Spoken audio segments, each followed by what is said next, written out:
চারদিকে মহাসাগরের নীল জল আর মাঝখানে একটি দ্বীপ, আর সেই নির্জন দ্বীপে রয়েছে একটি বাড়ি। ভাবতেই যেন রূপকথার গল্পের মতন শোনায়। তবে সত্যি পৃথিবীতে এমন একটি দ্বীপও রয়েছে, বিচ্ছিন্ন আইসল্যান্ডের দ্বীপ এলিডিতে। আর সেই বাড়ির অস্তিত্ব নিয়ে বিভিন্ন সময় বিভিন্ন ধরনের গল্প শোনা গিয়েছে। বাড়িটি কি আদৌ আছে? আর থাকলেও এই নির্জন দ্বীপে কে বানালো এই বাড়ি? কেই বা এখানে বসবাস করে? নাকি 100 বছর ধরে সেই দ্বীপটি জনমানব শূন্য হয়ে পড়ে রয়েছে? তো স্বাগতম আপনাদের মায়াবিন্দুর আরো একটি নতুন ভিডিওতে। পৃথিবীর তৃতীয় সবচাইতে সুখী মানুষের দেশ আইসল্যান্ড। উত্তর আটলান্টিক মহাসাগরের এই দেশের একেবারে দক্ষিণ প্রান্তে অবস্থিত ওয়েস্টম্যান দ্বীপপুঞ্জ। এই দ্বীপপুঞ্জে মোট 11টি দ্বীপ রয়েছে, আর এর মধ্যে তৃতীয় বৃহত্তম দ্বীপটি হলো এলিডি, যার আয়তন 0.45 বর্গ কিলোমিটার, যেটা কিনা প্রায় 336 বিঘা জমির সমান। আর এখানে রয়েছে পৃথিবীর সবচাইতে নিঃসঙ্গতম বাড়ি। আইসল্যান্ডের মোট ভূখণ্ড থেকে 7 কিলোমিটার দূরে অবস্থিত এই এলিডি দ্বীপ। নিঃসন্দেহে এই দ্বীপে মানুষের কোনো স্থায়ী বসতি নেই। এখানে রয়েছে কয়েক প্রজাতির হাজার হাজার পাখির বসবাস এবং কয়েকশো ভেড়া। আটলান্টিক মহাসাগরের বুকে জেগে ওঠা এই দ্বীপটিতে রয়েছে ঘন সবুজ ঘাস, সাগরের বুক থেকে ভেসে আসা ঠান্ডা বাতাস, হাজার হাজার নড়ে পাখির ওড়াউড়ি এবং চারিদিকে নীল জলের অকৃত্রিম সৌন্দর্য, যা এই দ্বীপকে স্বপ্নের এক টুকরো দুনিয়াতে পরিণত করেছে। আর এই দ্বীপে আপনি দেখতে পাবেন পৃথিবীর সবচাইতে নির্জনতম এবং নিঃসঙ্গ বাড়িকে। পৃথিবীতে এমন অনেক মানুষ আছে যারা কোলাহল পছন্দ করে না। অধিক মানুষের মাঝে যাদের থাকতে একেবারেই ভালো লাগে না, সবসময় একা ও নিরিবিলি থাকতে স্বাচ্ছন্দ্য বোধ করেন, তাদের জন্য বিশ্বের নির্জনতম এই বাড়িটি হতে পারে স্বর্গের মতন। এখানে বসবাসকারী ব্যক্তিকে কখনোই গাড়ি ঘোড়া বা কলকারখানার কোনো শব্দই শুনতে হবে না। উৎসব প্রতিবেশীর আগ্রহের শিকার হয়ে কোনো প্রকার বিরক্তিতে পড়তে হবে না। দ্বীপটিতে কোনো গাছ না থাকলেও সবুজ ঘাসের মোটা একটি চাদর রয়েছে। এখান থেকে মহাসাগরের চোখ ধাঁধানো সৌন্দর্য খুব কাছ থেকেই উপভোগ করা যায়। রাতে সমুদ্রের অবিরাম ঢেউয়ের শব্দ এবং নীরবতা মিলেমিশে এক অন্যরকম পরিবেশের সৃষ্টি করে। কখনো কখনো দ্বীপের চারপাশের ঘন কুয়াশা ও কম দৃশ্যমানতা এই দ্বীপটিকে আরো নির্জন করে তোলে। এখানে বসবাসকারী ব্যক্তিরা পাবেন অফুরন্ত নির্জনতা এবং একাকিত্ব। চলুন এখন জেনে নেওয়া যাক কিভাবে যাবেন এই বাড়িতে। আপনাকে এই বাড়িটিতে যেতে হলে প্রথমেই দ্বীপে যেতে হবে। সেক্ষেত্রে নৌকা বা অন্য কোনো নৌযান ব্যবহার করা যেতে পারে। দ্বীপে পৌঁছানোর পর খুব সাবধানতা অবলম্বন করে পানি থেকে সেই দ্বীপে উঠতে হবে। এরপর সবুজ ঘাসের ক্ষেত মারিয়ে হেঁটে হেঁটেই এই বাড়িতে পৌঁছানো যাবে। আইসল্যান্ডের এই এলাকার জল বেশ শীতল, তাই খুব সাবধানতার সাথেই আপনাকে এই দ্বীপে আসতে হবে।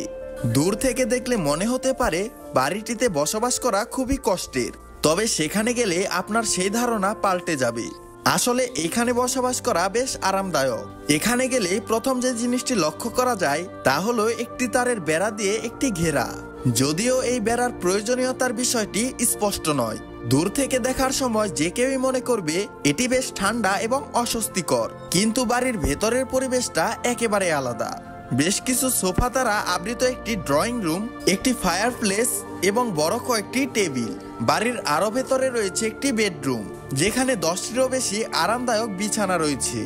দর্শনার্থীদের তাদের দর্শনের কয়েকদিনের জন্য আরামদায়ক রাখতে কিছু রান্নাঘরের উপকরণ দিয়ে সজ্জিত রয়েছে একটি সুন্দর রান্নাঘর।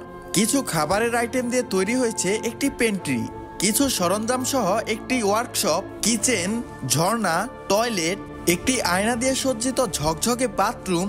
এছাড়াও আরো বেশ কিছু জিনিস রয়েছে এই নির্জন দ্বীপের বাড়ির ভেতরে। অর্থাৎ একটি আধুনিক বাড়িতে যা যা সুযোগ সুবিধা পাওয়া দরকার এর সবকিছুই আপনি এখানে পাবেন। একটি কাঠের সোপান রয়েছে, যেখানে বসে অতিথিরা সমুদ্রের শ্বাসরুদ্ধকর সৌন্দর্য উপভোগ করতে পারেন। সৈকত থেকে মাত্র কিছুটা দূরেই এই বাড়ি।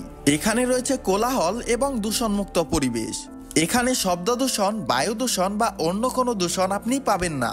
এই বাড়িটিকে আরো আকর্ষণীয় করে তুলতে এখানে একটি বই রয়েছে, যেখানে দর্শনার্থীরা তাদের নাম এবং সফরের তারিখগুলো লিপিবদ্ধ করে। এই বইটিতে বাড়ির দর্শনার্থীদের সংখ্যা রেকর্ড করা হয় এবং অবাক করা ব্যাপার হলো এখানে প্রায় 11,000-এর বেশি মানুষও ঘুরতে গিয়েছে। এখানে কোনো সংরক্ষিত জল নেই। বৃষ্টির পানি সংরক্ষণ করা হয় এবং বিভিন্ন ঘরোয়া কাজে তা ব্যবহার করা হয়। বাড়িটিকে নিয়ে বেশ কিছুটা গুজব বা কাহিনীর প্রচলিত রয়েছে। তা হলো 1, অনেকে দাবি করে যে বাড়িটি একটি বিলিয়নার জম্বি এবং ক্যারিবসের আক্রমণের পরিস্থিতিতে তৈরি করেছিলেন। অর্থাৎ জম্বি আক্রমণের ঘটনায় এটি একটি বাংকার হিসেবে পরিচিত করার জন্য একজন বেঁচে থাকা বিলিয়নার দ্বারা তৈরি করা হয়েছিল। 2, আইসল্যান্ডের এক গায়ক তার গানের জন্য এই বাড়িটি উপহার পেয়েছিলেন এবং তিনি সেখানেই থাকতে শুরু করেছিলেন। দেশের সংস্কৃতিতে অবদান রাখার জন্য তিনি এটি উপহার পেয়েছিলেন।